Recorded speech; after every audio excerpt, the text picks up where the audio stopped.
نسلم على رسوله الكريم أما بعد فأعوذ بالله من الشيطان الرجيم بسم الله الرحمن الرحيم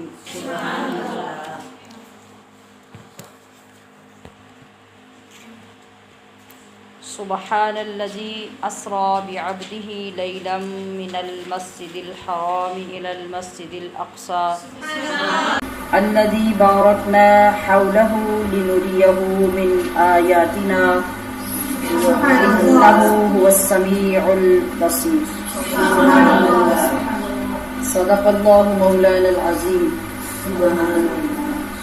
وبلغنا رسوله النبي الكريم الأمين اللهم أرنا الحق حقا وارزقنا اتباعه وأرنا الباطل باطلا وارزقنا اجتنابه اللهم انفعنا بما علمتنا وعلمنا ما ينفعنا وزدنا علما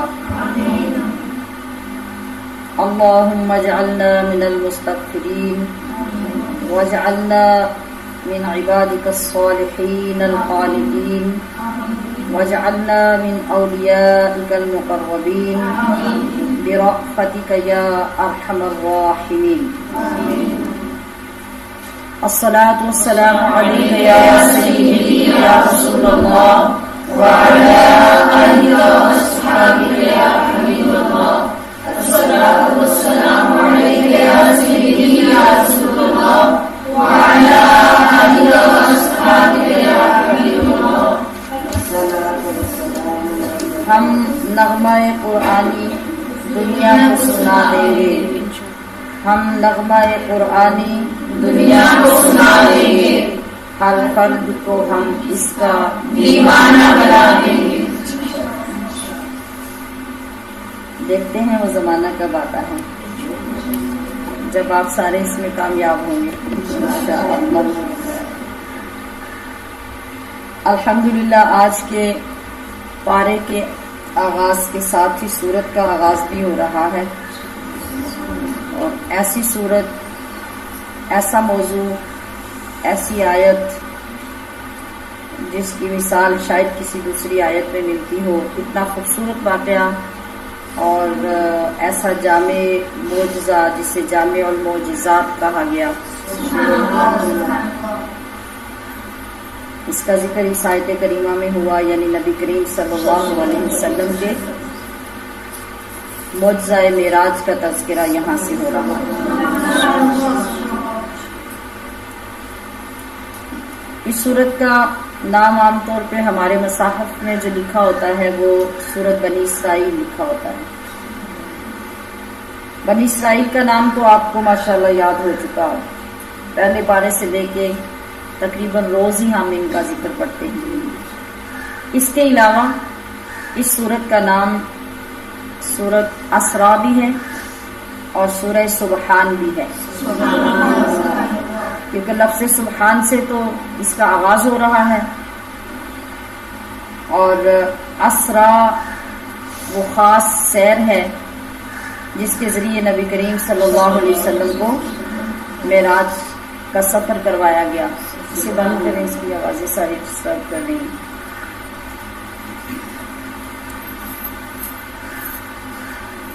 پس منظر یوں ہے کہ نبی کریم صلی اللہ تعالی علیہ وسلم کی عمر مبارک جب 50 سال کی ہوئی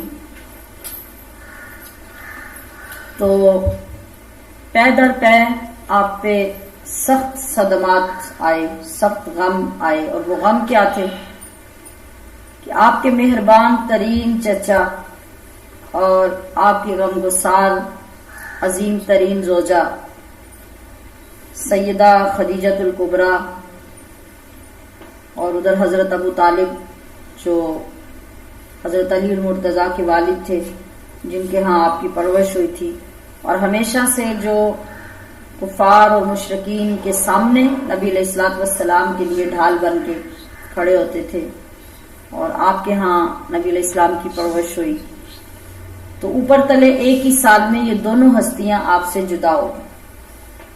حضرت ابو طالب کی بھی وفات ہو گئی اور حضرت خدیجۃ الکبریٰ کی۔ آپ سوچئے کہ آپ کے والد گرامی تو آپ کی وفات سے پہلے وفات پا چکے، آپ کی ولادت سے پہلے وفات پا چکے تھے۔ 6 سال کی عمر ہوئی تو آپ کی والدہ بھی دنیا سے رخصت ہو گئی، 8 سال کی عمر ہوئی تو دادا بھی چل بسے۔ اب یہ چچا تھے جو آپ کی پرورش بھی کر رہے تھے، اور پھر ایک بہت بڑا محاذ جو کفار اور مشرکین کے ساتھ تھا کہ آپ اللہ کی توحید کا اور اپنی رسالت کا اعلان کر رہے تھے اور لوگ آپ کے دشمن تھے۔ تو اس سارے سیناریو میں، ساری سچویشن میں جو آپ کا ساتھ دینے والی ہستی تھی وہ باہر حضرت ابو طالب کی تھی اور گھر میں حضرت خدیجہ الکبریٰ کی۔ تو ان دونوں کا بھی اب یہاں آ کے ایک ہی سال میں جب وصال ہو گیا، اب سوچئے کہ غموں کی شدت کا عالم کیا ہے، دکھ اور صدمے کس قدر ہیں۔ تو ہمیشہ سے دنیا میں یہ دستور رہا ہے کہ بہت قریبی لوگ جو ہوتے ہیں جب کوئی انتہائی صدمے سے دوچار ہو جائے، غموں کے پہاڑ ٹوٹ پڑے، تو دوست احباب محبت کرنے والے آگے بڑھ کر سنبھالتے ہیں، حوصلہ دیتے ہیں، دل جوئی کرتے ہیں۔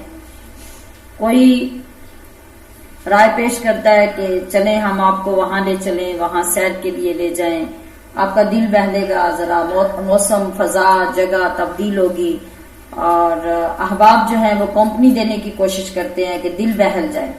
تو قربان جائیں آمینہ کے لال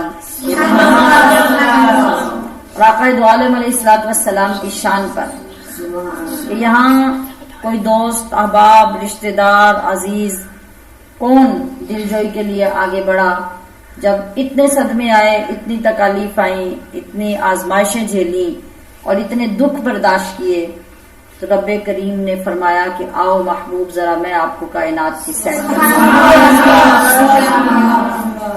اپنی بارگاہ میں بلاؤں کہ آپ کا دل بہلے اور آپ کے یہ غم دور ہو جائیں۔ تو پھر آیت کریمہ آئی آپ کے اس عظیم الشان معجزے کے متعلق، ارشاد ہوا سبحان الذی اسری بعبدہ لیلا، کہ پاک ہے وہ ذات جو اپنے بندہ خاص کو رات کے تھوڑے سے حصے میں سیر کے لیے لے گئی۔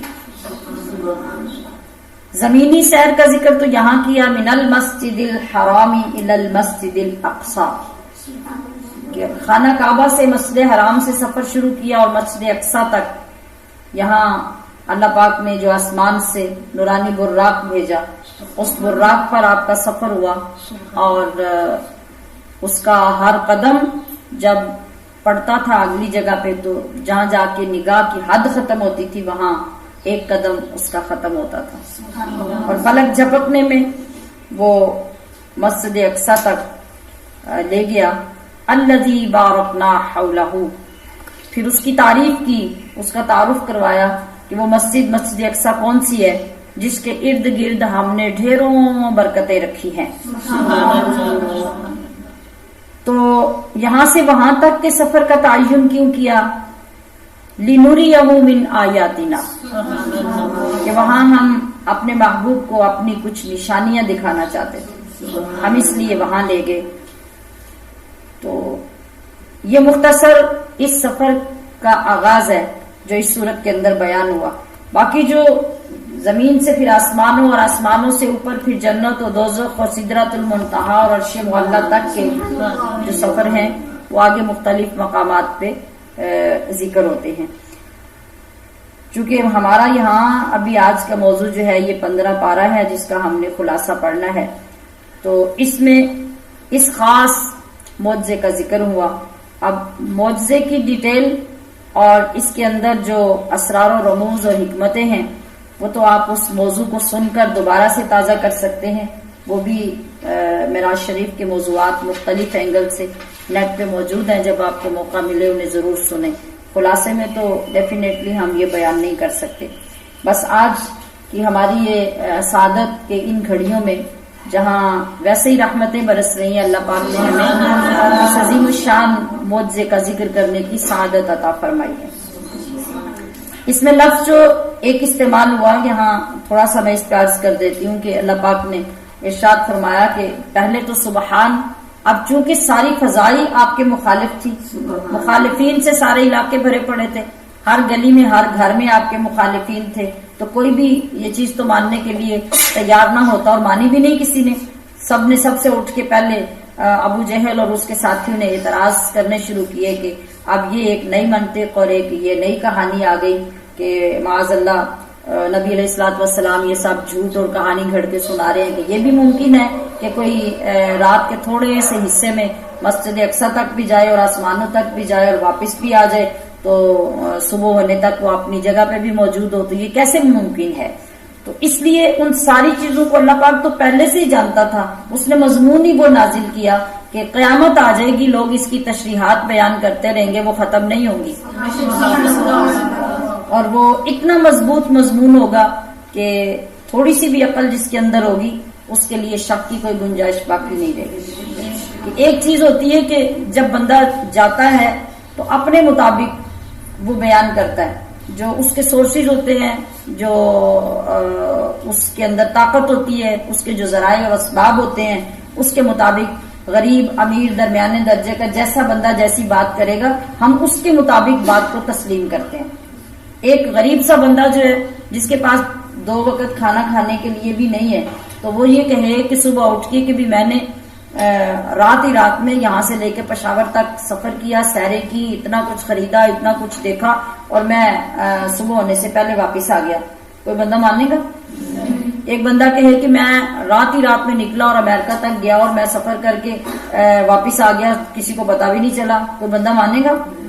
ایک بندہ اٹھ کے یہ کہے کہ بھی میرے چونکہ وزیر اعظم کے ساتھ تعلقات ہے تو مجھے ایمرجنسی میں رات کو کال آئی کہ تمہارے سارے ڈاکومنٹس کلیئر ہیں اور تم فوراً پہنچو، تو وزیر اعظم کے ساتھ میں گیا اور ان کی فلائٹ میں میری جگہ تھی اور انہوں نے اپنے ساتھ پروٹوکول کے ساتھ مجھے یہ ساری سیر کروائی، میں واپس آ گیا، تو سب مانیں گے کہ نہیں مانیں گے؟ مانیں گے نا. اب بات کس کی مانی جا رہی ہے؟ اس غریب بندے کی نہیں. اب یہ دیکھا جا رہا ہے کہ جب وزیر اعظم ساتھ ہے تو اس کے تو سارے سورسز ہیں، اور وہ جہاں تک چاہتا رات میں یا جتنے ٹائم میں ممکن ہے وہ جس ملک کی سیر کروانا چاہتا ہے وہ کروا سکتا ہے، اس کے لیے تو کوئی بھی نہ ماننے والی بات نہیں. تو یا وزیر اعظم کیا تو صدر کیا تو بادشاہ کیا تو بادشاہوں کا بادشاہ فرما رہا ہے سبحان اللہ. کہ کیا کرو گے تم؟ کیسے اعتراض کرو گے اور کہاں تک تمہارے اعتراض جائیں گے؟ وہ تو ذات ہی پاک ہے جو لے گئی بعبدہ ہی اپنے بندہ خاص کو، برسولہ ہی بنبی ہی، یہ نہیں کہا اپنے بندہ خاص کو رات کے تھوڑے سے حصے میں، اور ساری سیر کروا کے پھر واپس لے آئی. اب کرو اعتراض، اب کرو انکار، کس پہ کرو گے؟ رسول اللہ نے تو بات ہی نہیں کی، آپ نے تو فرمایا ہی نہیں کہ میں کہیں گیا تھا یا میں وہاں گیا. اللہ نے اپنے اوپر ہی بات لی، اپنا ہی نام لیا، اپنی بات کی اور یہ کہا کہ ہم لے کے جا رہے ہیں اور ہم واپس لا رہے ہیں. اور ہماری ذات کون ہے؟ سبحان، وہ تو پاک ہے، وہ تو ہر عیب سے پاک ہے، اور کوئی لمٹ، کوئی حد، کوئی قید اس ذات کے لیے تم ثابت ہی نہیں کر سکتے.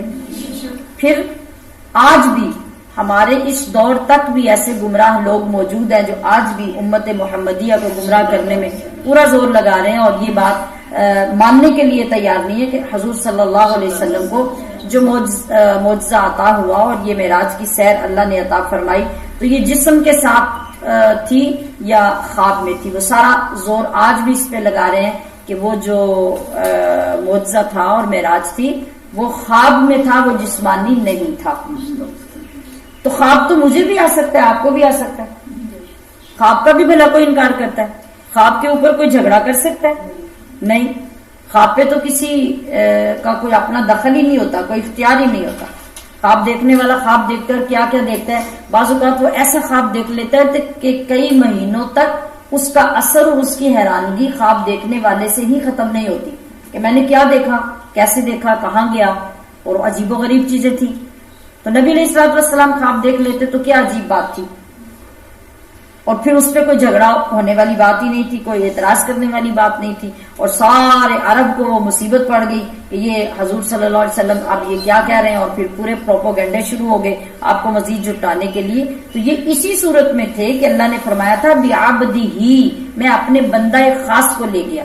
تو بندہ صرف روح کو نہیں کہا جاتا. جب روح نکلتی ہے، موت آتی ہے، تو بندہ کہاں ہوتا ہے؟ ہم کس کو کہتے ہیں بندہ؟ جو نکل جاتا ہے، یہ جو ہمارے سامنے چارپائی پہ پڑا ہوتا ہے، جو چارپائی پہ پڑا ہوتا ہے بندہ تو اس کو کہتے ہیں. تو اللہ فرما رہا ہے کہ ہم اپنے بندہ خاص کو لے گئے. تو اس کا یہ مطلب ہے کہ یہ جو جسم مقدس تھا آقا علیہ السلام کا، یہ بھی معراج میں گیا اور اس سمیت ہم لے کے گئے. تو طاقت ہماری تھی، ذات لے کے جانے والی ہماری تھی، پاور ہماری تھی. تو نبی کا تو بیچ میں نام ہی کوئی نہیں ہے. تو اللہ جہاں لے گیا حضور چلے گئے، جب اس نے واپس بھیجا حضور آگے. جو کچھ آپ نے دیکھا اور جہاں جہاں گئے آپ نے آ کے بیان کر دیا. تو پھر اعتراض کس پہ ہے؟ اگر کرنا ہے تو زور لگا کے اعتراض کرو، وہ سارے اعتراض اللہ پہ ہوں گے، اور اللہ پہ تم کوئی اعتراض کر نہیں سکتے. اس کی طاقت کو تم محدود کر نہیں سکتے، اور اس کے اندر کوئی عیب ثابت تم کر نہیں سکتے. اس کی طاقت کی کمی کا اعلان تم کر نہیں سکتے.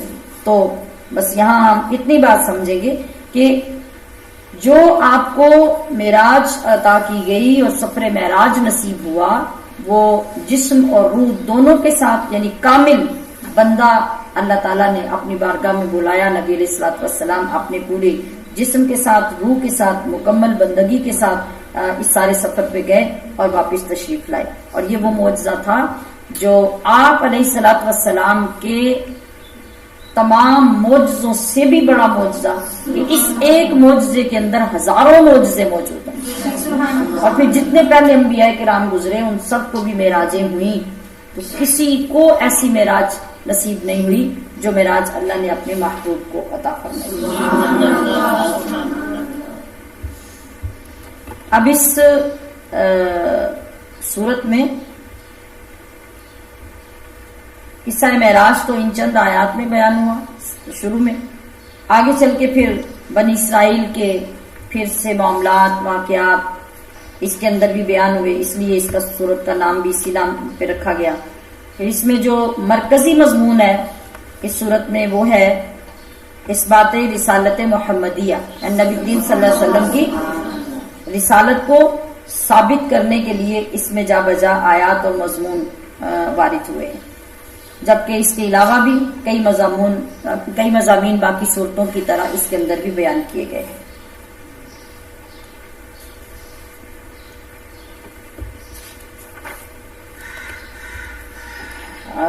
اور رکوع نمبر 2 میں اللہ تعالیٰ نے بیان فرمایا کہ انسان کو اس کی نیت اور عمل کے مطابق ہی نتیجہ ملتا ہے، یعنی دونوں چیزوں کا اعتبار کیا جائے گا،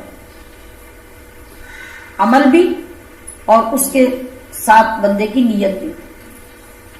یہ دونوں چیزیں جس طرح کی ہوں گی اللہ پاک اسی طرح کا نتیجہ بندے کو عطا فرمائے گا. اللہ تعالیٰ فرماتا ہے کہ انسان فطری طور پہ بہت جلد باز ہے اور بھلائی کی طرح بعض اوقات اللہ سے برائی بھی مانگنے لگ جاتا ہے اور اسے اس بات کا پتہ ہی نہیں ہوتا کہ میں کیا مانگ رہا ہوں. دیکھیے ہم نے رات اور دن اپنی قدرت کے 2 نشان بنائے ہیں. ہم کئی مرتبہ پچھلے سبقوں میں ذکر کر چکے کہ رات کو دیکھیں اس پہ غور کریں، دن کو دیکھیں اس پہ غور کریں. اتنا اجالا، اتنا نور، اتنی روشنی، اور رات میں اتنی تاریکی، اتنا اندھیرا، اتنی سیاہی کہ دونوں جگہ پہ انتہا ہو جاتی ہے. تو اللہ فرما رہا ہے کہ یہ دونوں ہماری نشانیاں ہیں اور یہ ہماری قدرت کو ظاہر کرتی ہیں. رات کو تاریک اور دن کو روشن بنایا تاکہ تم دن میں اپنے لیے گزر بسر کا سامان کرو، مزدوری کرو، ملازمتیں کرو، اپنی کمائی کرو. ہر شخص کا اعمال نامہ اس کی گردن میں لٹکا دیا گیا جو اس کے سامنے قیامت میں پیش کر دیا جائے گا اور کہا جائے گا کہ اسے پڑھ، اقرأ کتابک. اللہ فرمائے گا کہ اب خود پڑھ جو تیرے اعمال نامے میں لکھا ہوا ہے، یہ کہیں سے آیا نہیں ہے. اور پھر ان ساری چیزوں کی تصدیق کر کہ یہ سب کچھ تو نے کیا تھا یا نہیں کیا تھا، تو بندہ خود ان ساری چیزوں کو تسلیم کرے گا۔ اللہ پاک فرمائے گا کہ بس جب تو نے دیکھ بھی لیا، پڑھ بھی لیا، مان بھی لیا، تو تیرے حساب کے لیے یہ سب کچھ کافی ہے۔ یاد رکھیے کہ ہر ایک کو اپنا بوجھ خود اٹھانا پڑے گا۔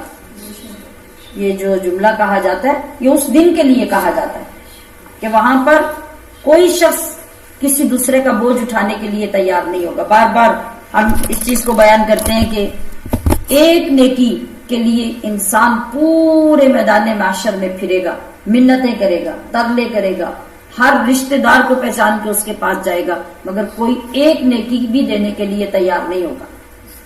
وہاں جو اپنا بوجھ ہوگا وہ خود اٹھانا ہوگا۔ اللہ پاک فرماتا ہے کہ ہم جب کسی قوم کو ہلاک کرنا چاہتے ہیں تو کیا ہوتا ہے کہ اس کے جو دولت مند لوگ ہوتے ہیں نا، وہ اللہ کی نافرمانیوں میں لگ جاتے ہیں، ان کی نافرمانیاں حد سے بڑھ جاتی ہیں، تو پھر ہم بری طرح انہیں تباہ و برباد کر دیتے ہیں۔ نوح علیہ السلام کے بعد کتنی قومیں آئیں، کتنی قوموں کی طرف نبی آئے، مگر وہ اپنی بدعمالیوں سے جب باز نہیں آئے تو ہم نے ان کو سزا کے طور پر ہلاک کر دیا۔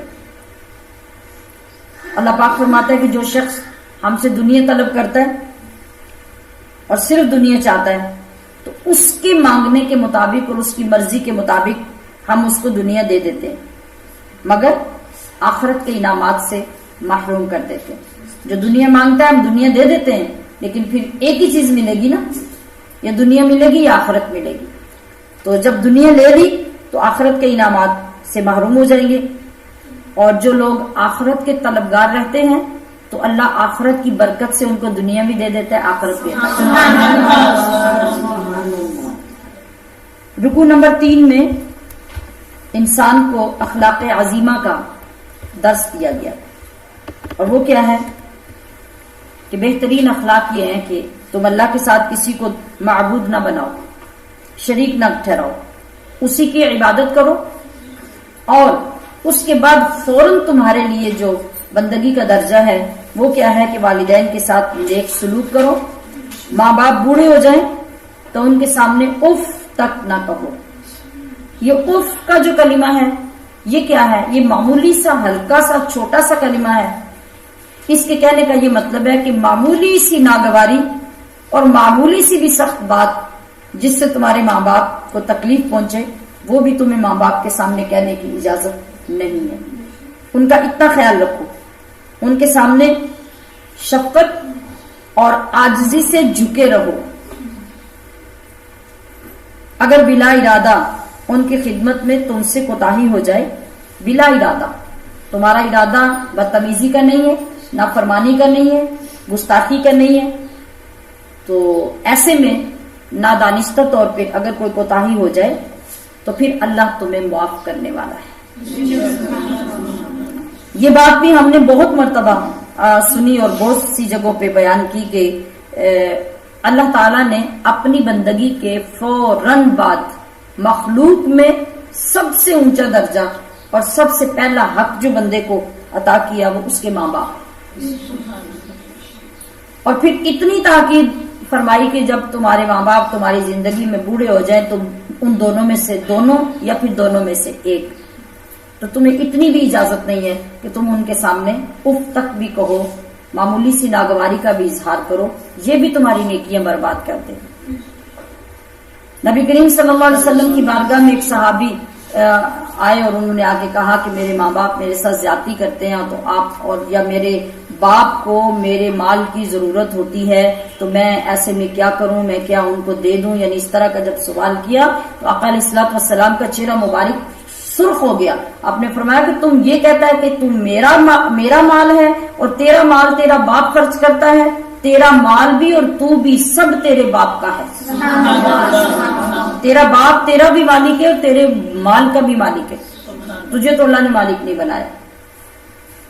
پھر کہا کہ میرے ماں باپ مجھ سے زیادتی کرتے ہیں تو کیا میں پھر بھی خاموش رہوں؟ تو آقا صلی اللہ علیہ وسلم نے 3 مرتبہ فرمایا اگرچہ وہ ظلم کریں، اگرچہ وہ ظلم کریں، اگرچہ وہ ظلم کریں، یعنی ماں باپ اولاد کے ساتھ ناانصافی کریں، تشدد کریں، زیادتی کریں، اس کے باوجود بھی تمہارے لیے حکم ہے کہ تم خاموشی اختیار کر کے باادب رہو، کہ اتنا مقام ہے ماں باپ کا تمہارے لیے۔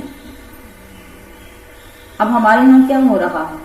ہمیں ان آیات کو پڑھنے اور بیان کرنے کا مقصد کیا ہے کہ ہم اپنی زندگی کی اس خراب ڈگر سے واپس آ جائیں، اپنی نسلوں کو اس کی تربیت دیں اور خود اپنی زندگی کا محاسبہ کریں کہ ہر بندے کے والدین کسی نہ کسی حصے تک تو زندگی میں موجود ہوتے ہی ہیں نا، وہ بڑھاپے تک ہوں یا جوانی تک ہوں یا بچپن تک ہوں، تو عمر کے جس حصے میں بھی آپ کے والدین ہیں آپ کے لیے یہ احکام ہیں، اور پھر ان کا اجر کتنا ہے، ان کا ثواب کتنا ہے، اس کا ریٹرن اللہ کی طرف سے کتنا ہے، اس کا آپ تصور ہی نہیں کر سکتے۔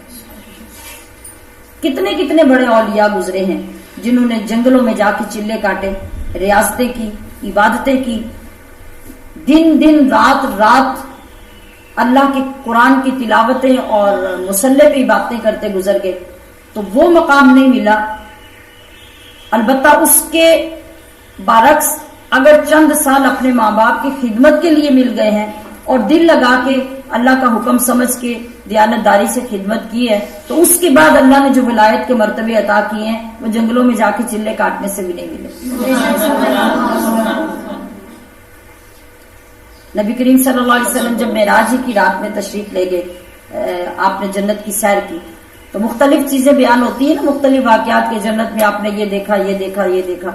جیسا کہ آپ نے یہ بھی کئی بار سنا کہ آپ نے حضرت بلال کے چلنے کی آواز سنی، تو آپ نے حیران ہو کے پوچھا کہ بلال کی آواز چلنے کی یہاں کیسے، وہ تو مدینے کی گلی میں چل رہے ہیں۔ تو بتایا گیا، جب واپس آئے پوچھا تو حضرت بلال نے کہا کہ میرا عمل کیا ہے کہ میں جب بھی مسجد میں داخل ہوتا ہوں تو سب سے پہلے وضو کے اور تحیت المسجد کے 2 نفل ادا کرتا ہوں، اس کے علاوہ مستقل میرا کوئی عمل نہیں ہے۔ تو اس چھوٹے سے عمل پر اللہ نے ان کو یہ مقام و مرتبہ عطا کیا کہ حضور جنت میں گئے اور ان کے قدموں کی آواز وہاں جنت میں سن رہے۔ یہ بلندی درجات بندے کو نیک اعمال کی وجہ سے اللہ پاک عطا کرتا ہے۔ اسی طرح جب معراج کی رات میں آقا صلی اللہ علیہ وسلم جنت میں تھے تو آپ نے جنت پوری میں قرآن مجید کی تلاوت کی آواز گونجتی ہوئی سنی۔ اب اس تلاوت کو تمام حوریں، تمام غلمان، تمام فرشتے بڑے انہماک کے ساتھ سن رہے ہیں۔ آپ نے غور فرمایا تو آپ کے ایک صحابی حارثہ بن نعمان کی آواز تھی جو تلاوت کر رہے تھے، اور ان کی آواز پوری جنگل میں پورے جنت میں گونج رہی تھی۔ آپ علیہ السلام نے جب آواز سنی تو آپ نے فرمایا کہ یہ ہے ماں باپ کی خدمت کا انعام۔ سنیے ذرا، حضور فرما رہے ہیں کہ یہ ہے ماں باپ کی خدمت کا انعام۔ وہ خدمت کیا تھی؟ حضرت حارثہ بن نعمان کی والدہ حیات تھی آپ کی زندگی میں، آپ شادی شدہ تھے، آپ کی بیوی تھی جو آپ کی خدمت کرتی اور بڑی سعادت مند بیوی تھی۔ آپ نے اپنی بیوی کو بٹھا کے کہا کہ تمہاری ذمہ داری ہے، تم میری خدمت کرتی ہو اور تم ضرور کرو، لیکن میری ماں کی خدمت تمہارے ذمہ نہیں ہے، وہ میرے ذمہ ہے۔ حضرت حارثہ بن نعمان نے کہا کہ ان کی خدمت میرے ذمہ ہے، اور پھر کیا کرتے؟ پھر اپنی ماں کا ہر کام، حتیٰ کہ ان کے سر میں تیل لگانا، سر میں کنگھی کرنا، یہاں تک حارثہ بن نعمان اپنے ہاتھوں سے خود کرتے، اور ایک غلام کی طرح، ایک خادم کی طرح ہاتھ باندھ کے اپنی ماں کے حکم کے لیے ہر وقت ان کے سامنے موجود رہتے۔ بڑھاپے کی وجہ سے کبھی وہ آہستہ بولتی اور ان کی آواز سنائی نہ دیتی، تو اس قدر فرما برداری تھی کہ دوبارہ لوٹا کر آپ اپنی ماں سے یہ نہیں پوچھتے کہ آپ نے کیا کہا، مجھے سمجھ نہیں آئی۔ جس وقت آپ کو کسی بات کی سمجھ نہیں آتی تو آپ اپنی بیوی کو مخاطب کرتے اور اس سے پوچھتے کہ میری والدہ نے مجھے کیا کہا ہے، مجھے بات کی سمجھ نہیں آئی۔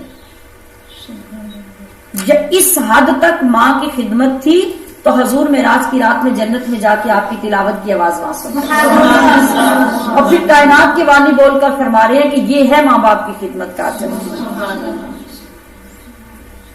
تو ہم کہاں ہیں، ہمارے سامنے ماں باپ کیا ہیں، ان کے حقوق کیا ہیں، ان کی ذمہ داریاں کیا ہیں. نہ ہماری ماؤں کو ان کی ماؤں نے سکھایا تو نہ آگے مائیں اپنی اولادوں کو سکھا سکتی ہیں.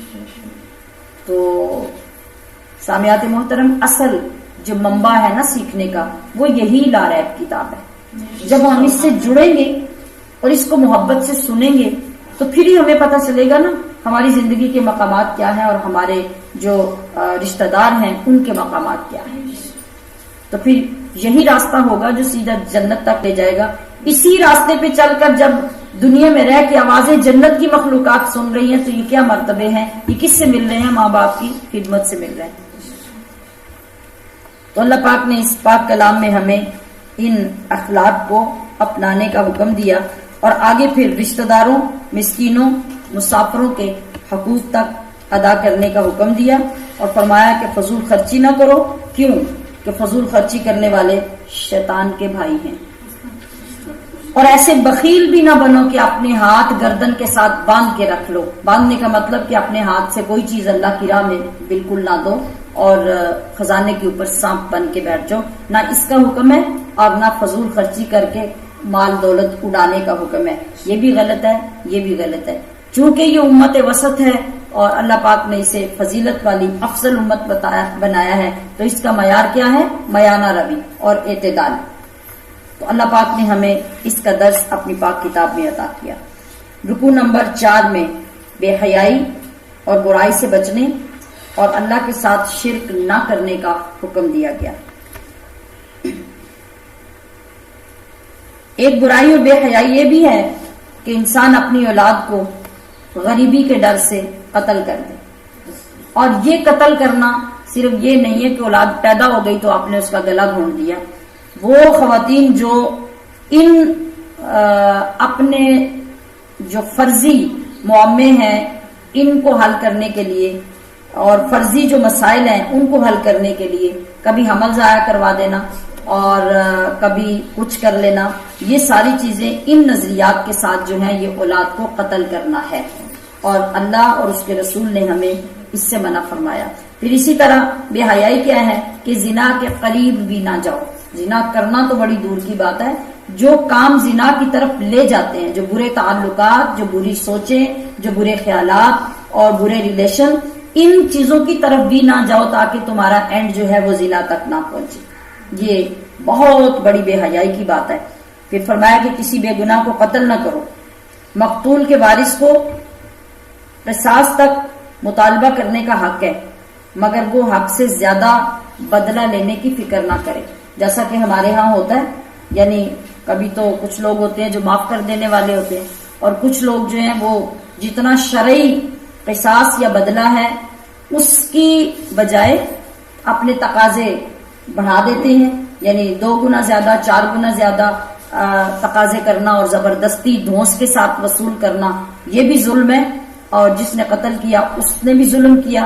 تو ان دونوں کا جو راستہ شریعت نے اختیار کیا اس پہ چلنے کی ہمیں تاکید کی گئی. یتیموں کے مال کے قریب بھی نہ جاؤ. وعدے پورے کرو کیونکہ وعدوں کے بارے میں تم سے پوچھا جائے گا. معمولی سا وعدہ بھی اگر آپ نے کسی سے دنیا میں کیا ہے نا تو قیامت میں اس کے بارے میں آپ سے سوال ہوگا کہ آپ نے وعدہ کیا تھا وہ پورا نہیں کیا. حتیٰ کہ اگر ہم کسی سے یہ وعدہ کرتے ہیں نا کہ ہم آپ کے پاس آئیں گے، آپ سے ملیں گے، آپ کو فلاں چیز دیں گے، اتنے چھوٹے چھوٹے وعدے جو ہیں ان کو بھی ایمان کا معیار قرار دیا گیا. اور نبی علیہ الصلوۃ والسلام نے ارشاد فرمایا کہ جو مومن ہے، مومن کی بات ہی اس کا وعدہ ہوتا ہے. جیسے ہم بعض اوقات کہہ دیتے ہیں نا کہ میں نے تو بات کی تھی، میں نے وعدہ تو نہیں کیا تھا، یہ اکثر ہم بات کر دیتے ہیں. تو نبی علیہ السلام نے فرمایا کہ مومن کی بات ہی اس کا وعدہ ہے. اس کے لیے اسپیشل کوئی حلف اٹھانے، کوئی قسم دینے، کوئی اس کی ضرورت نہیں ہے، بلکہ مومن کا مقام اللہ کے ہاں اتنا ہے کہ جب وہ منہ سے بات نکالتا ہے تو اس کی بات بھی وعدہ ہی ہوتی ہے. تو اس کے لیے ضروری ہے کہ وہ اس کو پورا کرے. پھر فرمایا کہ ناپ تول میں کمی نہ کرو کہ یہ تمہارا شعار نہیں ہے. تم مصطفیٰ کریم کی امت ہو اور تمہیں جو تعلیم دی جا رہی ہے وہ صاف ستھری تعلیم دی جا رہی ہے. کہ ناپ تول میں کمی کرنا یہ تو مجرم قوموں کی عادتیں تھی اور ان کے حال تم نے سن لیے تو ان پہ کیسے عذاب نازل کیا گیا. اور جس بات کا تمہیں علم نہیں ہے اس بات کے پیچھے نہ پڑ جاؤ اور یہ بھی ہماری اکثر عادت ہوتی ہے کہ ہم ایسی بات کے پیچھے ہاتھ دھو کے پڑ جاتے ہیں چاہے اس کا نقصان ہو یا فائدہ ہو. پھر فرمایا کہ زمین پہ اکڑ اکڑ کر مت چلو، عاجزی اختیار کرو، انکساری کے ساتھ زمین پہ چلو. اب اس چلنے میں ہمارا جو خواتین کا چلنا پھرنا ہے یہ بھی اس کے اندر شامل آتا ہے. یعنی علماء نے، ہمارے مفتی صاحب رحمۃ اللہ علیہ، اللہ پاک ان کی قبر پہ کروڑوں رحمتیں نازل فرمائی، جب ہم ان کی سرپرستی میں پڑھایا کرتے تھے تو وہ ہمیں الگ سے یعنی اساتذہ کو درس دیا کرتے تھے کہ یہ جو جوان لڑکیاں آپ کے پاس سیکھنے آتی ہیں ان کو چلنے کا طریقہ سکھایا کریں، ان کو چادریں اوڑھنے کا طریقہ سکھایا کریں. آپ یہاں تک خیال رکھا کرتے، فرماتے کہ جب یہ لڑکیاں سیڑھیاں چڑھتی ہیں تو آپ ان کو سیڑھیاں چڑھنے اور اترنے کا طریقہ سکھایا کریں کہ ان کے پیروں کی آواز اس طرح نہیں آنی چاہیے. جب یہ زمین پہ چلیں اور جوان لڑکیاں چلیں تو ان کے جسم جو ہے وہ چلنے سے چھلکنے نہیں چاہیے، ان کے پیروں کی ٹھک ٹھک کی آواز نہیں آنی چاہیے. یہ بھی زمین پر اکڑ کر چلنا ہے. اسلام نے ہمیں اتنا کچھ سکھایا اور ہماری ایک ایک چیز کی طرف دھیان رکھا کہ لڑکی جوان ہو جائے تو ماں کا کام ہے کہ اس کو سمجھائے کہ اس نے چلنا کیسے، اپنی چادر اپنے جسم پہ پھیلا کے کیسے لینی ہے، اپنا لباس کیسے پہننا ہے، اپنی قمیض کیسے پہننی ہے. اس کا جسم اگر بڑا ہو رہا ہے اور جوانی سے وہ مطلب فربا ہو رہا ہے، اس کی کولے کتنے بڑے ہو رہے ہیں، اس کا سینہ کتنا بڑا ہو رہا ہے، تو ان ساری چیزوں کو چھپا کے کیسے چلنا ہے.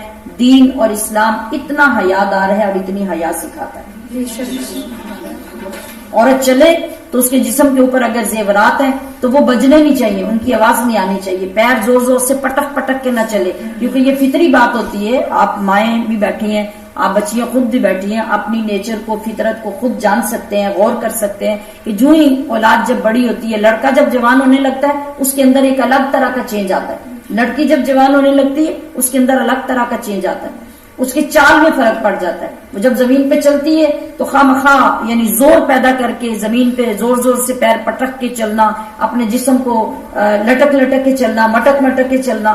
اب ان ساری چیزوں کی تربیت کی ضرورت ہوتی ہے.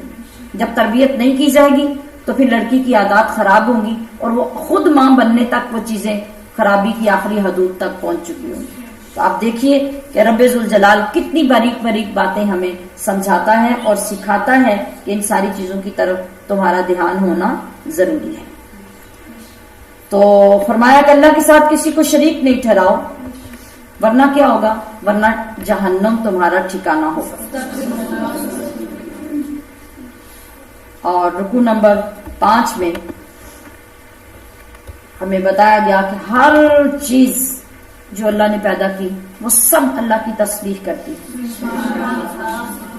وَإِن مِّن شَيْءٍ إِلَّا يُسَبِّحُ بِحَمْدِهِ، کوئی چیز وہ ہماری نظر میں بے جان ہے، جاندار محسوس ہوتی ہے. ہر چیز جو ہے وہ اپنے مطابق جو اللہ نے اس کو الہام کیا ہے، جو اللہ نے اس کو تسبیح سکھائی ہے، اس کے مطابق وہ اللہ کی تسبیح کرتی ہے. وہ درخت ہے، وہ لکڑی ہے، وہ پتا ہے، وہ پانی کے قطرے ہیں، وہ گھاس کے تنکے ہیں، وہ مٹی کے ذرات ہیں، وہ پتھر ہیں، کچھ بھی ہے وہ اللہ کی تسبیح کرتی ہے.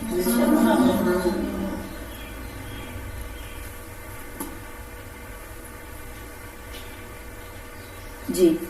اور یہ مشرکین اور کفار جو طرح طرح کے اعتراضات کرتے تھے، ان کے جواب بھی اس رکوع میں دیے گئے کہ اگر اللہ کے ساتھ ساتھ دوسرے خدا بھی ہوتے، جس طرح سے تم اپنے بتوں کو خدا بناتے ہو، تو پھر عرش کے مالک تک پہنچنے کی وہ بھی ضرور کوشش کرتے. اللہ تعالیٰ مشرکوں کی خرافات سے بالا تر ہے، یعنی جس طرح کی مرضی اعتراضات کرتے رہیں اور فرمائشیں کرتے رہیں تو اللہ تعالیٰ کو اس سے کوئی فرق نہیں پڑتا.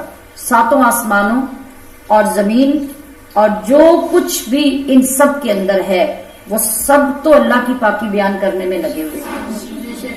ہر چیز اللہ کی تسبیح کر رہی ہے، مگر تم اس کی تسبیح کو سمجھ نہیں سکتے.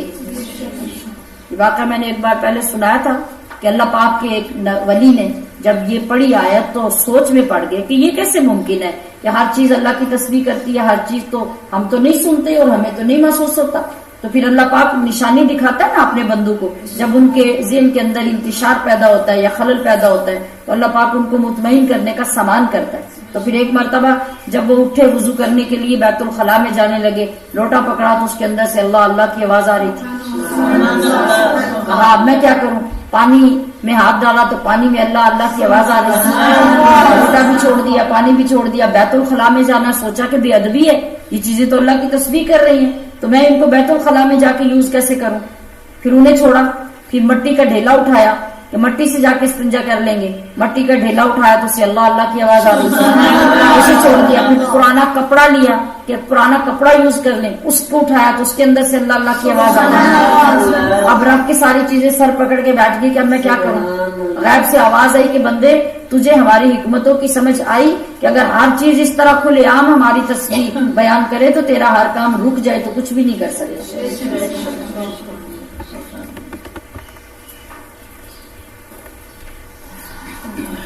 جی. اور یہ جو کافر ہیں ان کے سامنے جب قیامت کا ذکر کیا جاتا ہے تو یہ کہہ دیتے ہیں کہ جب ہماری ہڈیاں ریزہ ریزہ ہو جائیں گی، قبر کی مٹی کے اندر مٹی ہو جائیں گی، تو کیا ہمیں پھر سے پیدا کیا جائے گا، ہم دوبارہ سے اٹھائے جائیں گے. آپ انہیں کہہ دیجئے کہ تم خواہ پتھر بن جاؤ، ہڈیاں ریزہ ریزہ ہونا تو الگ بات ہے، خواہ تم پتھر بن جاؤ یا تم لوہا بن جاؤ یا کوئی ایسی مخلوق بن جاؤ جس کا دوبارہ زندہ کرنا تمہارے خیال میں مشکل ترین ہے، تو پھر بھی تم اٹھ کر رہو گے کہ رب اس پہ قادر ہوگا. یہ کہتے ہیں کہ کون دوبارہ زندہ کرے گا، تو اے حبیب آپ کہہ دیجئے کہ وہی زندہ کرے گا جس نے تمہیں پہلی دفعہ بنایا ہے.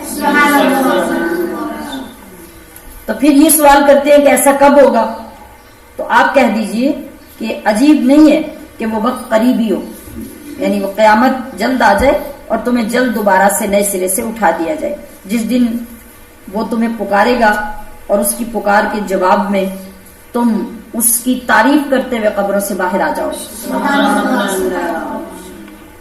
رکوع نمبر 6 میں یہ بتایا گیا ہے کہ قوموں کو معجزات دکھانے کا کیا مقصد ہوتا ہے، اور یہ مقصد یہ ہوتا ہے کہ ان کو معجزات دکھائے جائیں تاکہ ان کو غور و فکر کا موقع ملے اور یہ تفکر کریں کہ جو ذات اچانک یکدم ہماری عقلوں کے خلاف یہ سارا کچھ کر سکتی ہے تو یہ اس سے آگے بھی بہت ساری چیزوں پہ قادر ہے. اور اس غور و فکر کے نتیجے میں ان کی ضد اور ہٹ دھرمی ختم ہو جائے اور ان کو ایمان کی دولت نصیب ہو جائے، ہمارے نبیوں کو یہ ماننے لگ جائیں، ان کا کلمہ پڑھ لیں اور پھر نتیجے میں یہ جنت کے مستحق ہو جائیں. یہ مقصد ہوتا ہے اللہ پاک کا معجزات دکھانے کا. تو پھر جو قومیں نہیں مانتی، جیسے ہم نے پچھلے پاروں میں پڑھا کہ قوم سمود کو اللہ پاک نے اونٹنی کا معجزہ عطا کیا اور ان کے مانگنے پہ عطا کیا، مگر اس کے باوجود انہوں نے کیا کیا. پھر باقی نبیوں کو بھی اللہ پاک نے جب بھیجا تو جو جو قومیں ان سے معجزات مانگتی رہی وہ معجزات دکھاتے رہے، اور ان کے انکار پر پھر اللہ پاک ان کو عذاب بھی طرح طرح کے دیتا رہا. اس کے باوجود جو لوگ نہیں مانے اللہ نے ان کو نیست و نابود کر دیا، ان پہ ایسے عذاب نازل کیے کہ ان کا نام و نشان تو مٹا ہی، ان کی بستیوں کے نام و نشان بھی مٹ گئے.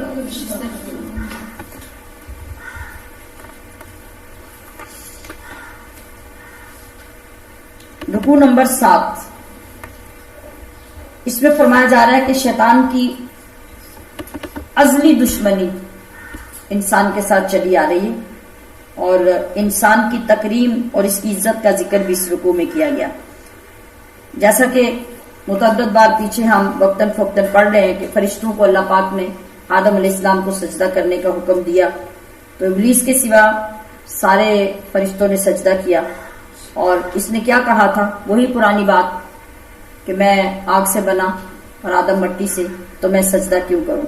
تو تب سے اس نے انسان کے ساتھ دشمنی لگائی اور اس دشمنی کو آگے بڑھانے کے لیے اس نے اللہ سے مہلت بھی لے لی. قیامت کے دن تک اس کو مہلت مل گئی اور یہ اپنی دشمنی چلاتا رہے گا.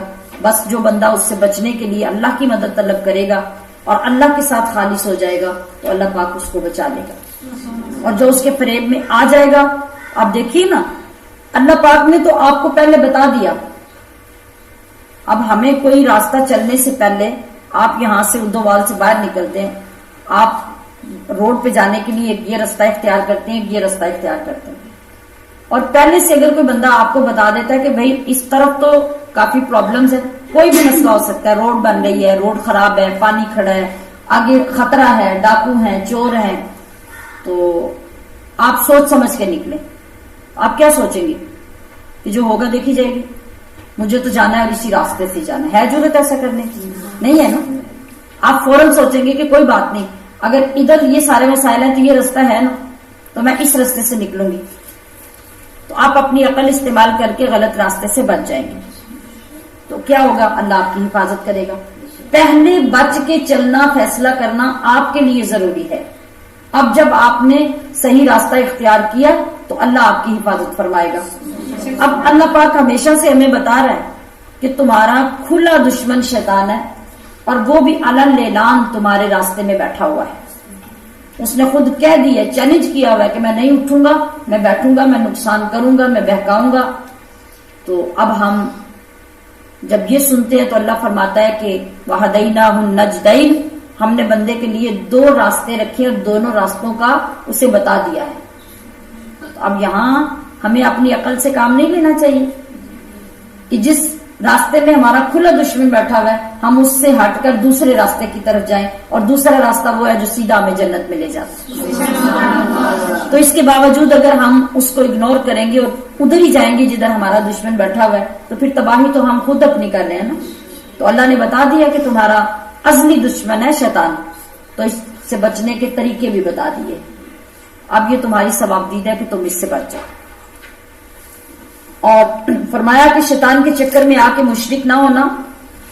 سمندروں میں جب تمہاری کشتیاں ڈولنے لگتی ہیں، ہچکولے کھاتی ہیں، تو وہ اللہ ہی ہے جو سکر تمہاری دعائیں قبول کر کے ان کو کنارے لے جاتا ہے. مگر جو ہی تم طوفان سے نکلتے ہو، سمندروں سے باہر آتے ہو، کشتیوں سے اترتے ہو، تو پھر تم پھر شرک کرنے لگ جاتے ہو. اور اس وقت تم یہ بھول جاتے ہو کہ جو اللہ تمہیں سمندر کے طوفان میں غرق کر سکتا تھا نا، اور اس نے نہیں کیا، وہ تمہیں سوکھی زمین میں بھی دھنسا سکتا ہے. اب بھی اس رب کی طاقت موجود ہے، اس کی قدرت موجود ہے. تو یہی رب تمہیں سمجھانا چاہتا ہے کہ ہر جگہ پہ اپنے رب کی مدد طلب کرو اور اپنے رب کے ساتھ وفا کرو.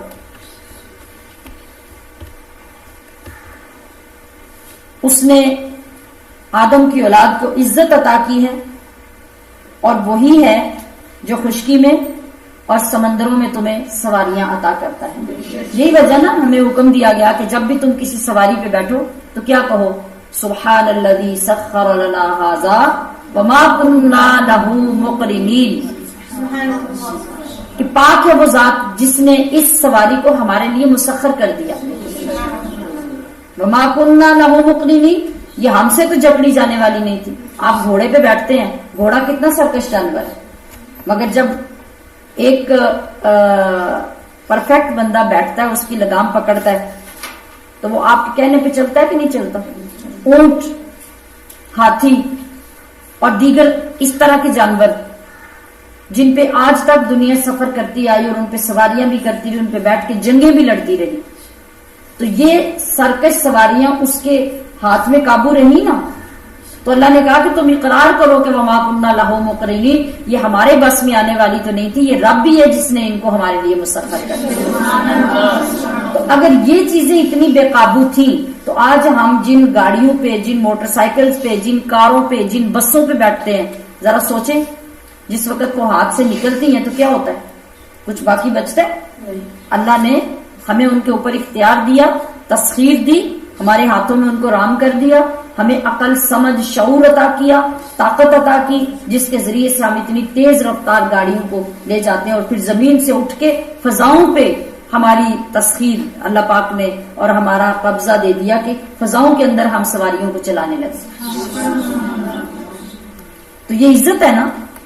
اولاد آدم کو اللہ نے یہ تکریم اور عزت عطا فرمائی، مگر بات یہ ہے کہ عزت راس بھی تو آنی چاہیے نا. تو جب راس نہیں آتی تو پھر ہم اسی رب کی نافرمانی کرتے ہیں. رکوع نمبر 8.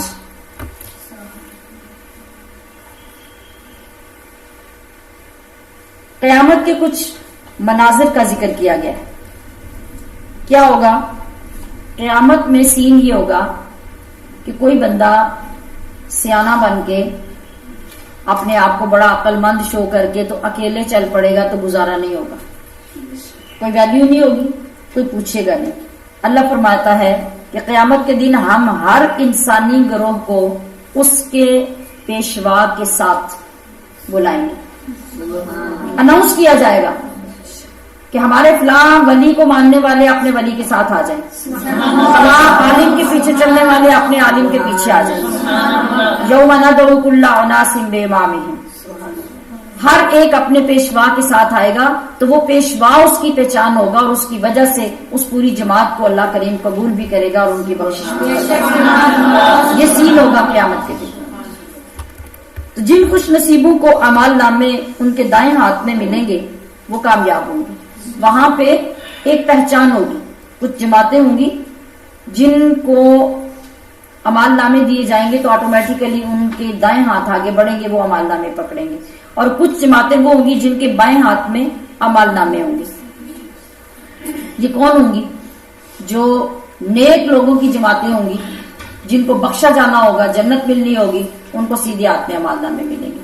اب دور سے آنے والے لوگوں کو لوگ خود ہی پہچان رہے ہوں گے کہ جن کے دائیں ہاتھ میں نامہ اعمال ہے یہ کون ہے، اور جن کے بائیں ہاتھ میں یہ کون ہے۔ تو یہ سین وہاں قیامت میں نظر آئے گا۔ لیکن جو شخص دنیا میں حق سے آنکھیں بند کیے رہا وہ آخرت میں اندھا اٹھایا جائے گا۔ اگر دنیا میں یہ لوگ اپنے نبی کی بات مان لیتے تو آخرت میں اس شدید ترین سزا سے بچ جاتے۔ رکوع نمبر 9 میں ایک جامع دعا بتائی گئی اور رسول اللہ سے مقام محمود کے وعدے کا ذکر کیا گیا۔ اے ایمان والو، سورج ڈوبنے سے لے کر یعنی رات کے اندھیرے تک نماز قائم کرو اور فجر کی نماز کا التزام کرو، کیونکہ یہ فرشتوں کی حضوری کا وقت ہے۔ رات کو تہجد پڑھا کرو، بعید نہیں کہ تمہارا رب تمہیں مقام محمود پر فائز کر دے۔ تمہاری عبادت کے اس انداز سے کہ شام کی نماز، رات کی نماز، تہجد کی نماز، فجر کی نماز، یعنی اشارتاً یہ نمازوں کا ذکر کیا گیا کہ ان ساری نمازوں کو اس انداز سے پڑھو، اور بالخصوص رات کی نماز میں قرآن کی تلاوت کرو تو اس وقت اللہ کے فرشتے تمہاری تلاوتیں سننے کے لیے اترے ہوتے ہیں۔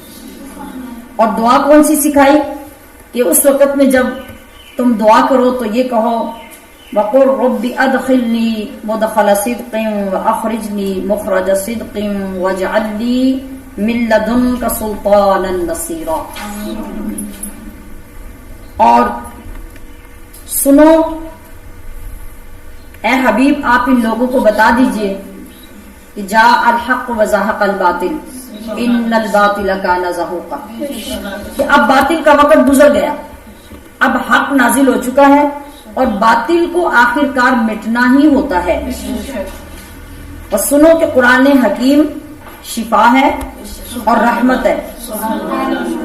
تو ہر شخص اپنے اپنے طریقے پہ چل رہا ہے، اب سیدھی راہ پہ کون ہے یہ اللہ تعالیٰ ہی خوب جانتا ہے۔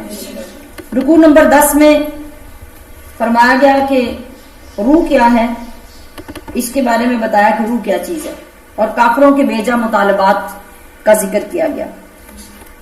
قرآن مجید میں ارشاد ہوتا ہے یسألونک عن الروح قل الروح من امر ربی، کہ یہ لوگ روح کے بارے میں آپ سے سوال کرتے ہیں کہ روح کیا چیز ہے، تو آپ انہیں بتا دیجئے کہ روح میرے رب کا حکم ہے، تمہیں اس کا بہت کم علم دیا گیا ہے، اور اے پیغمبر آپ کو جو کچھ ملا ہے آپ کے رب کی رحمت سے ملا ہے، آپ پر اس کا فضل بہت بڑا ہے۔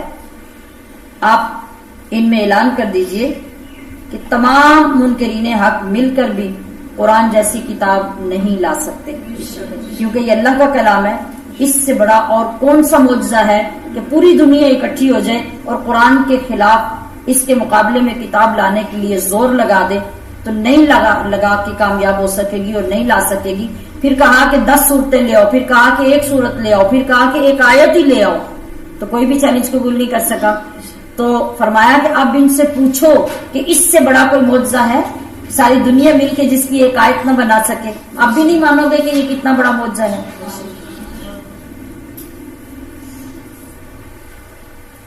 رکوع نمبر 11 میں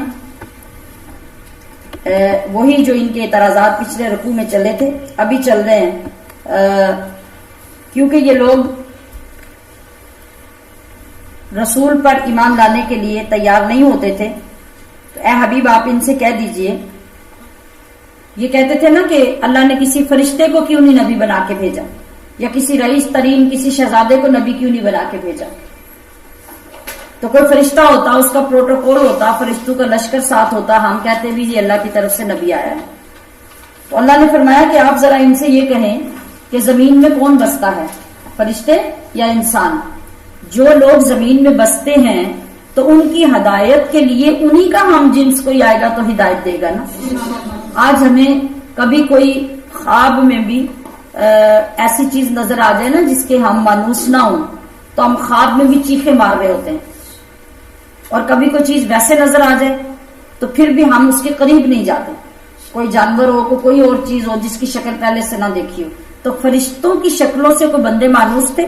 اگر فرشتے نبی بن کے آ جاتے تو کوئی بندہ ان کے قریب جاتا. جبکہ حضور کی بات کیا تھی کہ آپ کی بارگاہ میں آل ٹائم لوگوں کا جھرمٹ لگا ہوتا اور کوئی آپ کی بارگاہ سے اٹھنے کو تیار نہ ہوتا. آپ کا حسن, آپ کا جمال, آپ کے اخلاق کریمانہ اور آپ کی تربیت مشفقانہ, یہ سب ایسی چیزیں تھی کہ آپ انسان کے لبادے میں تھے تو انسان اتنے قریب ہو کے ہدایت دیتے تھے. تو اللہ پاک نے یہی بات فرمائی کہ چونکہ زمین میں انسان بستے ہیں تو انسان ہی رسول بن کے آئیں گے نا. اگر فرشتے زمین میں رہتے ہوتے تو ہم فرشتوں کو رسول بنا کے بھیج دیتے. تو آپ انہیں بتائیے کہ میری سچائی کا گواہ اللہ ہے اور اللہ مجھے کافی ہے. ہدایت اور گمراہی دونوں اللہ کے قبضے میں ہیں. آپ کا کام تبلیغ کرنا ہے. اللہ جسے چاہے ہدایت دے اور جو چاہے وہ گمراہی پہ قائم رہے. تو گمراہ لوگ قیامت کے دن اندھے, بہرے اور گونگے کر کے اٹھائے جائیں گے. یہ کہتے ہیں کہ مرنے کے بعد کون زندہ کرے گا, تو آپ کہہ دیجئے کہ جو زمین و آسمان کا مالک ہے وہی زندہ کرے گا.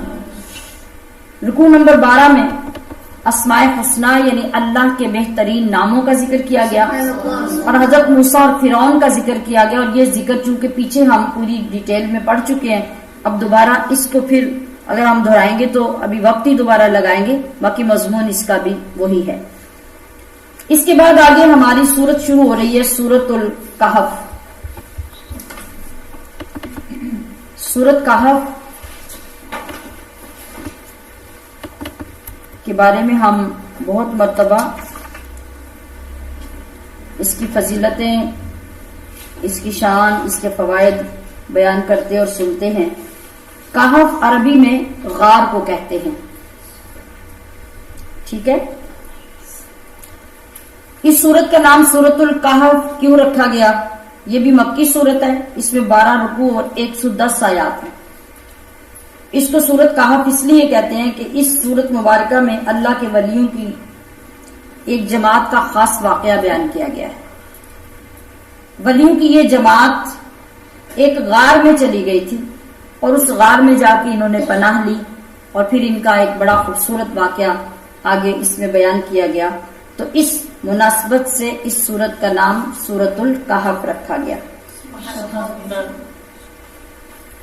اس کا واقعہ کس طرح سے ہے؟ آغاز کیا گیا اس سورت کا کہ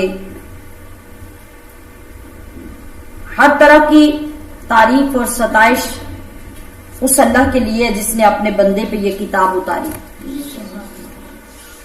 جس میں منکروں کے لیے عذاب کی خبریں ہیں اور اچھے کام کرنے والوں کے لیے خوشخبری ہے. اس میں ایک ذکر سنانے کا اللہ پاک نے اپنے محبوب کو حکم دیا کہ ایمان والوں کو ان غار والوں کا ذکر سنا دیں کہ وہ ہماری نشانیوں میں سے تھے.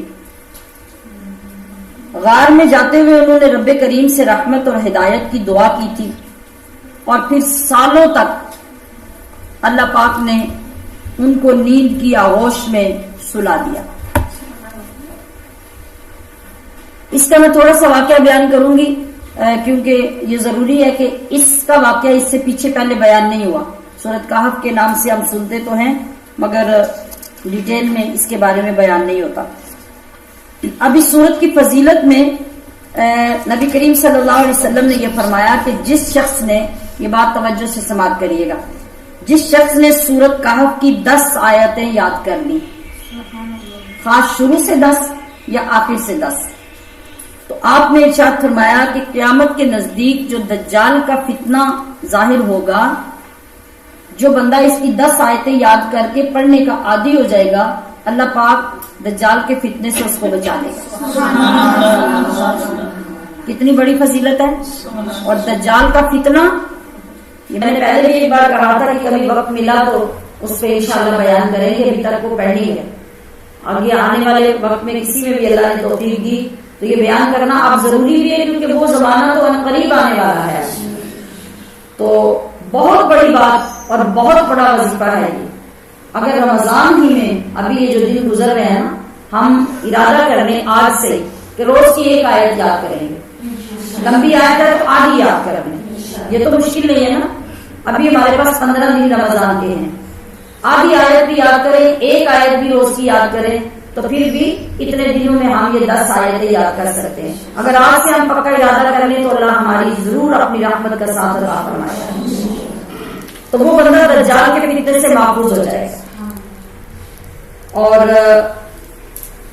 پھر اس کی فضیلت میں یہ روایت بھی ہے کہ جو شخص جمعہ کے دن سورہ کہف کی تلاوت کرتا ہے تو ایک جمعے سے اگلے جمعے تک اللہ پاک اس کو اتنا نور عطا کرتا ہے جتنا فاصلہ اس کے گھر سے لے کے مکہ المکرمہ خانہ کعبہ تک. پھر جس گھر میں بے انتہا بے جانی، بے اتفاقی، جادو اور اس طرح کی چیزیں ہوں، وہاں سکون اور آرام اور بے قراری اور بے چینی کو دور کرنے کے لیے جو بندہ اپنے گھر میں سورہ کہف سنتا یا سناتا ہے تو اللہ پاک اس کے بدلے میں ان پریشانیوں سے اس کو نجات عطا فرمائے. اچھا جی، تو ایسا ہوا کہ جس وقت حضرت عیسیٰ علیہ السلام کو زندہ آسمانوں پہ اٹھا لیا گیا، یہ جانتے ہیں نا عیسیٰ علیہ السلام زندہ ہیں اور زندہ آسمان پہ اٹھا لیے گئے ہیں اور قیامت کے نزدیک واپس دنیا میں نازل ہوئے. تو آپ کے جانے کے بعد عیسائی گمراہ سے گمراہ تر ہوتے چلے گئے، بت پرستی کرنے لگے اور دوسروں کو بھی بت پرستی پہ مجبور کرنے لگے. جو بھی جماعت آپ کو پتا ہے غالب ہوتی ہے یا پیسے والی ہوتی ہے یا زور والی ہوتی ہے، لوگوں کو اپنے ساتھ لگاتی ہے، تو یہ لوگ بھی اسی طرح کرنے لگے. خاص طور پہ اس زمانے میں ایک بادشاہ دقیانوس تھا، وہ انتہائی ظالم، انتہائی جابر اور انتہائی پرانی سوچ کا، تنگ سوچ کا مالک تھا. آج بھی اگر کوئی بندہ انتہائی فرسودہ ذہن کا مالک ہو، تنگ سوچ کا، تنگ ذہن کا مالک ہو، تو کہتے ہیں کہ اس کی تو سوچ ہی دقیانوسی سوچ ہے. یعنی ایک کہاوت بن گئی، اتنا ظالم، جابر اور ایسی سوچ رکھنے والا تھا. اتنا ظالم تھا کہ اگر اس کی بادشاہت میں کوئی بندہ بت پرستی سے انکار کرتا تو اسے سیدھا کھڑا کر کے قتل کر دیتا. اس دور میں وہاں ایک شہر، مشہور شہر تھا، شہر افسوس اس کا نام تھا. وہاں کے کچھ شریف، نیک، پرہیزگار لوگ تھے اور یہ بادشاہ کے بڑے مقرب بھی اور درباری لوگ تھے. تو یہ بادشاہ کی بت پرستی سے بڑے بیزار تھے اور اس کے ظلم و ستم کو بھی جانتے تھے، اس سے پریشان بھی تھے. ان لوگوں نے سوچا کہ ہم اپنا ایمان بچانے کے لیے کیا کریں. آپس میں بیٹھ کر یہ دوست تھے، جو بعض روایات میں مختلف تعداد ان کی آتی ہے، لیکن مستند تعداد جو ہے کہ 6 یہ لوگ تھے. راستے میں ایک چرواہا ان کے ساتھ لگ گیا، ان کو دیکھ کے، بکریاں چرانے والا. اس نے دیکھا کہ یہ لوگ نیک لوگ ہیں، جا رہے ہیں، تو وہ بھی ان کے ساتھ چل پڑا. اور ایک کتا ان کے پیچھے لگ گیا. صحابہ کہف کا کتا تو آپ نے سنا ہوا ہے. تو یہ 7 لوگ اور 8واں ان کا کتا تھا. ان لوگوں نے یعنی 6 لوگوں نے پہلے مشورہ کیا اور مشورہ کر کے خفیہ طور پہ یہ نکل آئے. ارادہ کیا کہ ہم یہاں سے نکل کر باہر کہیں ویرانے میں چلے جاتے ہیں، پہاڑ کی کسی غار میں چھپ کر اپنا ایمان بچاتے ہیں اور وہیں جا کے اللہ کریں۔ راستے میں نے کہا کہ چرواہا ان کے ساتھ لگ گیا، اس نے بھی وعدہ کر دیا کہ میں بھی آپ کی جماعت کا بندہ ہوں، میں بھی مخبری نہیں کروں گا۔ پیچھے کتا چل پڑا، اس نے دیکھا اب ان لوگوں نے اس کو روکنے کی کوشش کی، بگایا، وہ بھاگتا نہیں، کھڑا ہوتا پھر پیچھے، کھڑا ہوتا پھر پیچھے۔ اب یہ بڑے پریشان ہوئے کہ جدھر جدھر ہم جائیں گے کتے کی آوازیں تو ہماری مخبری کر دیں۔ اب جب انہوں نے سختی کی، اسے مارنا شروع کیا، کتے کو بار بار پتھر مارتے وہ جاتا نہیں، تو کتے نے اللہ کی بارگاہ میں التجا کی کہ یا اللہ مجھے زبان دے تو میں ان کو سمجھا سکوں۔ اللہ نے اس کتے کو زبان دی، اس نے کہا کہ تم مجھ پہ اعتماد کرو، تم نیک لوگ ہو، تم جدھر جا رہے ہو میں تمہاری حفاظت کے لیے تمہارے ساتھ جاؤں گا، میری تم آواز بھی نہیں سنو گے۔ جب کتا بولا، اس نے بات کی تو بڑی حیران کن بات تھی۔ اب انہوں نے اس کتے کو ساتھ لے لیا اور وہ چلتے گئے، ایک پہاڑ پہ گئے اور وہاں جا کے تلاش کی، یہ جگہ ملی ایسی غار جو محفوظ تھی، اس غار کے اندر یہ لوگ چلے گئے اور وہاں جا کے انہوں نے اپنے رب کی عبادت شروع کی۔ دقیانوس کو پتا چلا، چونکہ یہ درباری لوگ تھے، اس کے مقرب تھے، اس کو پتا چلا، اس نے پیچھے بندے لگا دیے ان کو تلاش کرنے کے لیے۔ بالآخر پتا چل گیا کہ یہ لوگ اس غار کے اندر ہیں۔ اس نے کہا کہ ان کی شدید ترین سزا یہ ہے کہ ان کی غار کے آگے سخت قسم کی پکی دیوار بنا دی جائے کہ یہ اندر ہی ختم ہو جائے، نہ یہ باہر نکلیں اور نہ ان کی سزا میں کمی ہو سکے۔ جس بندے کی ڈیوٹی لگی وہ نرم دل اور نیک بندہ تھا، اس نے یہ کیا کہ دیوار لگانے کے بعد اس دیوار کے ساتھ ایک تختی کے اوپر ان کے نام لکھ کے، تاریخ لکھ کے، ان کا مختصر واقعہ لکھ کے اس کو سائڈ پہ رکھ دیا کہ جب بھی کل کو لوگ کوئی آئیں گے، کوئی دیوار کو دیکھے گا، اس کو دیکھے گا تو ان کا نام اور ان کا یہ کارنامہ ضائع نہیں ہوگا، تاریخ مٹے گی نہیں۔ اب اس طرح ہوا کہ مطلب اسی طرح سے کر کے اس نے ایک چھوٹا سا صندوق لیا، اس کے اندر وہ تختی بند کر کے وہاں پہ رکھ دی۔ کچھ عرصے بعد وہ دقیانوس بادشاہ مر گیا، سلطنتیں بدلتی رہیں، ختم ہو گئی۔ اللہ پاک نے اس غار کے اندر ان لوگوں کو نیند عطا کر دی۔ اب میں یعنی حسب معمول جتنا شارٹ کر سکتی ہوں اتنا شارٹ کر رہی ہوں، ورنہ تو طویل ترین واقعہ ہے یہ۔ تو مختصر یہ کہ وہ لوگ وہاں غار میں جب گئے تو اللہ نے ان کے اوپر نیند طاری کر دی، اور وہ جو غار کا منہ تھا اس منہ کے اوپر وہ کتا بیٹھ گیا، اور بیٹھا اس طرح جیسے کتا اپنے بازو آگے کو کر کے اور ایک شے لگا کے کسی شکار کے لیے الرٹ ہو کے بیٹھا ہوتا ہے نا، کہ جیسے کوئی قریب آئے گا وہ جھپٹ پڑے گا، اس انداز سے اپنے بازو پھیلائے۔ قرآن کریم کہتا ہے کہ وَقَلْبُهُمْ بَاسِطٌ ذِرَاعَيْهِ بِالْوَسِيدِ، کہ ان کا جو کتا ہے وہ غار کے دھانے پر اپنے بازو پھیلائے بیٹھا ہوا۔ کتے کا ذکر قرآن پاک میں، اس کے بیٹھنے کا، اس کے اینگل کا ذکر قرآن پاک میں ذکر کر دیا گیا۔ تو بندہ تخیل میں رب کریم کی بارگاہ سے مخاطب ہوتا ہے کہ یا اللہ یہ کیا بات ہے، تیرا اتنا پاک عظیم کلام اور پھر تو اس کے اندر کتے کا اتنے التزام سے ذکر کر رہا ہے۔ چلے گنتی میں آ گیا کہ ان کا ایک کتا بھی تھا، اب اتنی بھی اسپیشل بات کیا ہوئی کہ اس کے بیٹھنے کا انداز، اس کے بازو پھیلانے کا انداز، اس کی جگہ کا انداز، ہر چیز کو بیان کر دیا گیا۔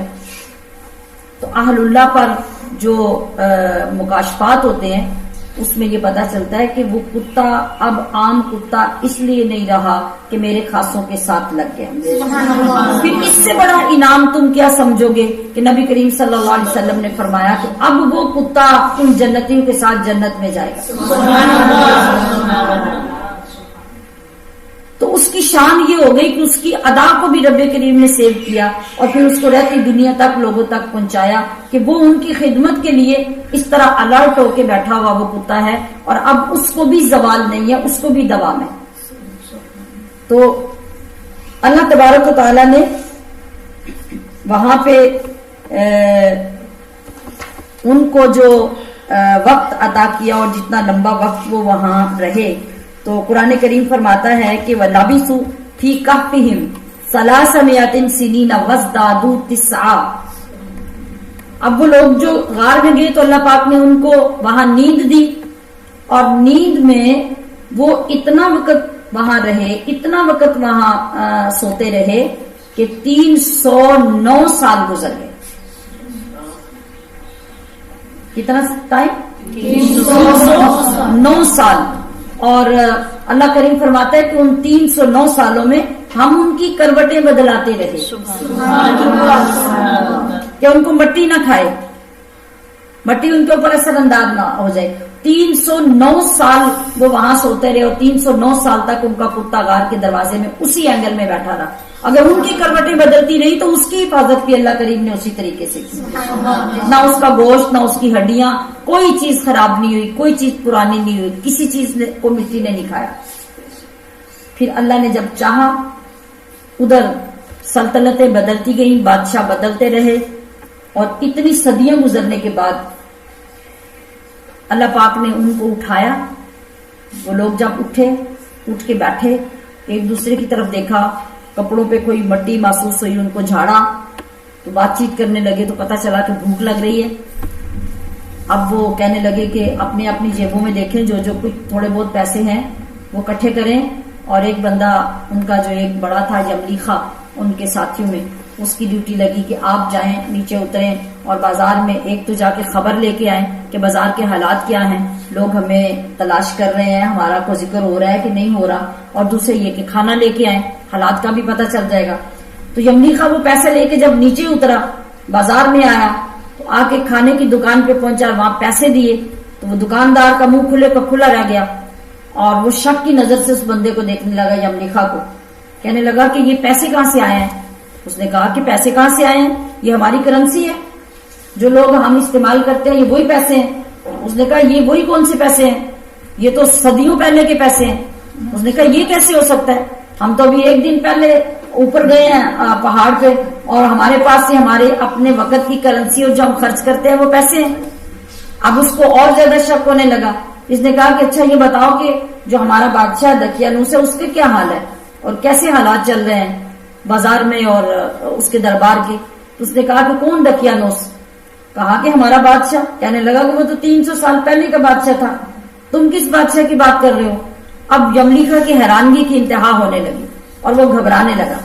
اب ادھر اس بندے نے مطلب مخبری کر دی. اس نے کہا کہ اس بندے کو کوئی کہیں پچھلا خزانہ ملا ہے اور یہ اس میں سے یہ پیسے لے کے آیا ہے، تو یہ فوراً حکومت کو اطلاع کرنی چاہیے کہ وہ خزانہ اس سے اپنے انڈر کر لیں.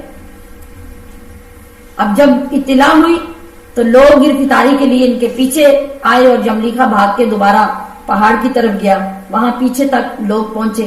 اب اس وقت میں جو بادشاہ تھا نا، بیدروس بادشاہ اس وقت جو تھا، وہ ایک نیک دل، پرہیزگار، متقی، اللہ کو ماننے والا بادشاہ تھا. اب لوگ گمراہی کے اس مقام پہ آ چکے تھے اس دور میں کہ لوگ یہ مانتے ہی نہیں تھے کہ مرنے کے بعد کوئی زندہ ہوگا. تو یہ بادشاہ دعائیں کرتا تھا کہ یا اللہ مجھے کوئی ایسی نشانی دکھا دے جس سے میں اس قوم کو مطمئن کر کے تبلیغ میں کامیاب ہو سکوں اور یہ مان سکے کہ تو زندہ کرنے پہ قادر ہے.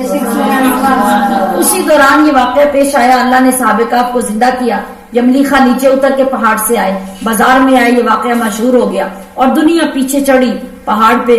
اور پھر وہ بادشاہ تک بات پہنچی، بیدروس بادشاہ وہاں پہنچا اور وہ جا کے ان کو ملا، اصحاب کہف سے بات چیت ہوئی، ملاقات ہوئی، اور انہوں نے اپنا سارا واقعہ بتایا بھی. اور وہ جو تختی صندوق میں پڑی تھی وہ تختی بھی بادشاہ کو ملی اور ساری چیزیں عیاں ہو گئی.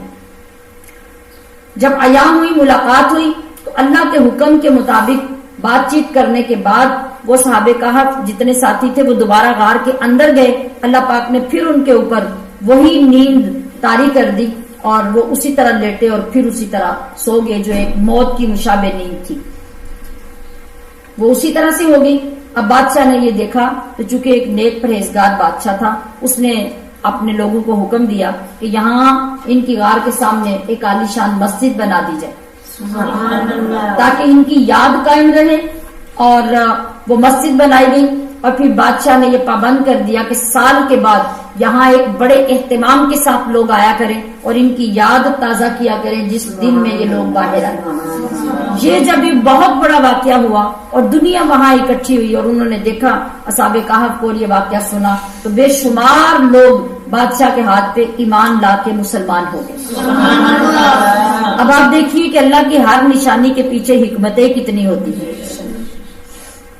جس میں بے شمار ہمارے لیے سبق نیکوں کی سنگت کے فیوز و برکات اور بے جان چیزیں بھی اگر اللہ کے ولیوں کے ساتھ لگیں تو ان کے مرتبے کا یہ عالم ہے.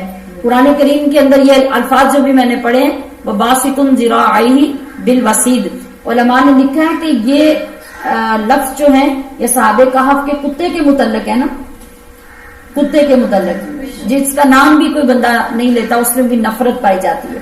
تو کہا کہ جو بندہ ڈرتا ہو کہ کوئی خطرناک کتا راستے میں آئے یا جس راستے میں کتے زیادہ تنگ کرتے ہوں تو کوئی بندہ ان کے پاس سے گزرنے سے پہلے یہ الفاظ پڑھ لے تو کوئی کتا آپ کو تکلیف نہیں دے گا. اب بتائیے کیا ہر زمانے کے کتوں کو اس کی تاثیر کس نے بتا دی؟ اور ہر کتے کو کون منع کرے گا کہ اب تو نے اس بندے کو لڑنا نہیں، اس کو نقصان نہیں پہنچانا؟ وہ کتا اس کتے کا نام سنے گا جو صحابہ کہف کا کتا تھا. آپ پڑھیں گے وَبَاسِطٌ ذِرَاعَیْهِ بِالْوَسِيدِ وَكَلْبُهُمْ بَاسِطٌ ذِرَاعَیْهِ بِالْوَسِيدِ. یہ پڑھ کے گزر جائیں کوئی کتا آپ کو نقصان نہیں پہنچائے گا. اور میں نے ہمیشہ ان الفاظ کو آزمایا ہے اور الحمدللہ ہمیشہ جب بھی کبھی ایسی جگہ سے گزرنا ہوا ہے تو یہ الفاظ پڑھ کے گزرے، کبھی کتا پلٹ کے دیکھتا بھی نہیں. آپ سوچیں کہ جن ولیوں کے کتے کی یہ تاثیر ہے ان ولیوں کی اپنی کیا تاثیر ہے.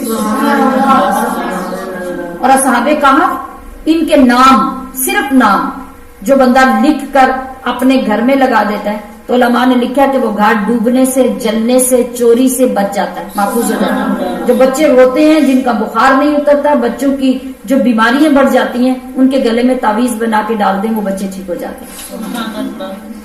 ان کے ناموں کے اندر اتنی برکت ہے تو پھر ان کی ذات کے اندر اللہ نے کتنی برکت رکھی.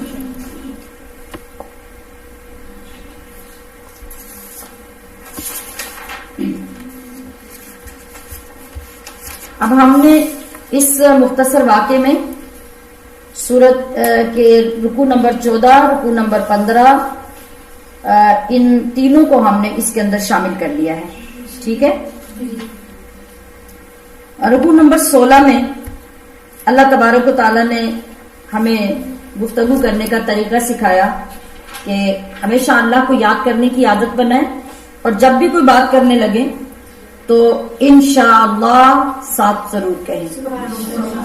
اس کی برکت سے اللہ پاک آپ کے کام کو نقصان سے بچا لے گا.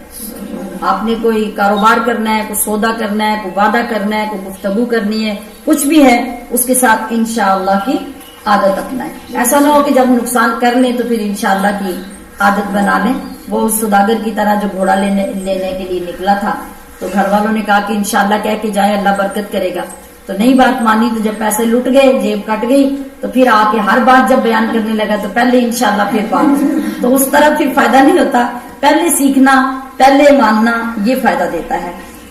رکوع نمبر 18 میں ہمیں بتایا گیا کہ رکوع نمبر 17 دو آدمیوں کی نصیحت آموز مثال ہمیں سنا کر سمجھایا گیا. ایک یہ کہ ایک بندہ جو قیامت کو نہیں مانتا تھا، اللہ کو نہیں مانتا تھا، بڑا مالدار تھا، اس کے پاس بہت سارے خوبصورت قسم کے باغ تھے.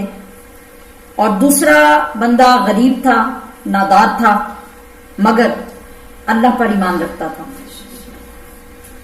مالدار اس غریب بھائی سے کہتا کہ میں کسی قیامت کو نہیں مانتا، یہ ساری فرضی باتیں بنائی ہوئی ہیں، میرا ان پہ کوئی ایمان نہیں ہے، اور اگر قیامت آ بھی گئی تو وہاں مجھے اس سے بھی زیادہ ملے گا، اس سے کم نہیں ملے گا. اس کا بھائی سے کہتا کہ اللہ پر ایمان رکھو، اس کے ساتھ کسی کو شریک مت ٹھہراؤ، ہو سکتا ہے کہ تمہارا مال تباہ ہو جائے اور ہو سکتا ہے کہ مجھے اللہ اس سے زیادہ اچھا دے دے جو پہلے عطا کر رکھا. اللہ تو ان ساری چیزوں پہ قادر ہے. لیکن وہ کسی طرح بات ماننے کے لیے تیار نہیں ہوتا تھا. پھر ایک دن کیا ہوا؟ ایک دن اللہ نے اس کا باغ تباہ کر دیا.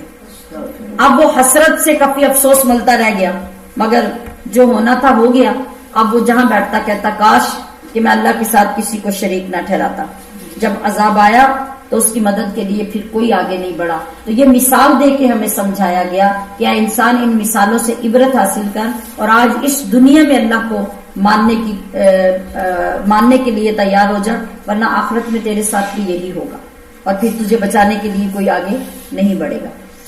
رکوع نمبر 18 میں فرمایا گیا کہ اعمال صالحہ ہی باقی رہنے والی چیز ہے، مال اور اولاد تو صرف آزمائش ہے.